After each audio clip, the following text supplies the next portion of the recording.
Asha borrowed rupees 8,500 from a bank at a particular rate of simple interest.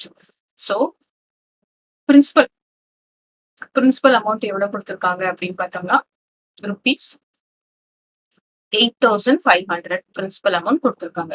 After 3 years அப்படின்னா number of years, that is time is equal to எவ்வளவுன்னு பார்த்தோம்னா 3 years. Next, he paid 11,050 rupees. அதாவது total amount settle அப்படின்னு கொடுத்துருக்காங்க. இல்ல settle பண்றதுன்னா என்னது, interest அப்புறம் பிரின்சிபல் அமௌண்ட் எல்லாத்தையும் சேர்த்தி அமௌண்ட் செட்டில்டு ஃபைனலா எவ்வளவு செட்டில் பண்ணிருக்காங்க அப்படின்னு பார்த்தோம்னா rupees 11,050 rupees வந்து செட்டில் பண்ணிருக்காங்க. இப்ப நம்ம என்னென்ன கண்டுபிடிக்கணும்னா இன்ட்ரெஸ்ட் என்ன அப்படின்னு கண்டுபிடிக்கணும். இன்ட்ரெஸ்ட் கண்டுபிடிச்ச அப்புறம் என்ன கண்டுபிடிக்கணும்னா ரேட் ஆஃப் இன்ட்ரெஸ்ட் எவ்வளவுன்னு கண்டுபிடிக்கணும். கிளியரா? இப்போ நம்ம என்ன பண்ணலாம், amount is equal to என்னது, பிரின்சிபல் பிளஸ் இன்ட்ரெஸ்ட்.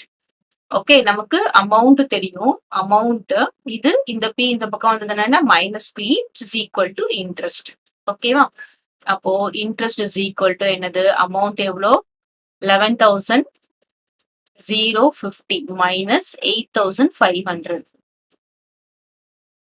ஸோ ரெண்டுத்தையும் சப்ராக்ட் பண்ணினா என்ன வரும், 11,050 மைனஸ் 8,500. சப்ராக்ட் பண்ணா 0, 5, இங்க வந்து 10 borrow பண்ணா 10, இங்க 5, இங்க வந்து இருக்கும் 10, 2. So interest is equal to 2,550 rupees. இப்போ நெக்ஸ்ட் நம்மளுக்கு இன்னொரு ஃபார்முலா என்ன தெரியும், I is equal to PNR by 100.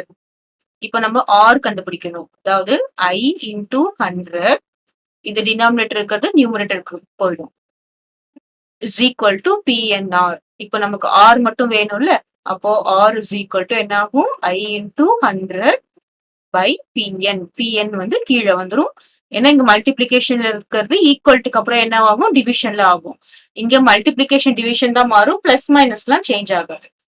இப்ப நம்ம என்ன ஃபார்முலா அரைவ் ஆயிருக்கோம் அப்படின்னு பார்த்தோம்னா, இன்ட்ரெஸ்ட் ரேட் ஆஃப் இன்ட்ரெஸ்ட் கண்டுபிடிக்கிறதுக்கு R is equal to I என்னது 2,550, இது rupees 50, அப்புறம் into 100 divided by principal amount எவ்வளவு அப்படின்னு பார்த்தோம்னா 8,500 into நம்பர் ஆஃப் இயர்ஸ் என்ன பார்த்தோம்னா 3 years. ஓகேவா? ஸோ இந்த 0 இந்த 0 இந்த 0 இந்த 0 கேன்சல் பண்ணியாச்சு.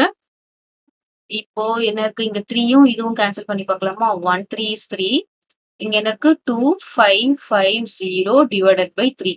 ஓகே, 8 3s are என்னது 24, ரிமைண்டர் 1 5 15, 5 3s are 15, அப்புறம் என்ன இருக்கு 0, இங்க ஒரு 0 போடுறோம் 0. அப்போ இது வந்து கேன்சல் பண்ணா என்ன வரும் 850.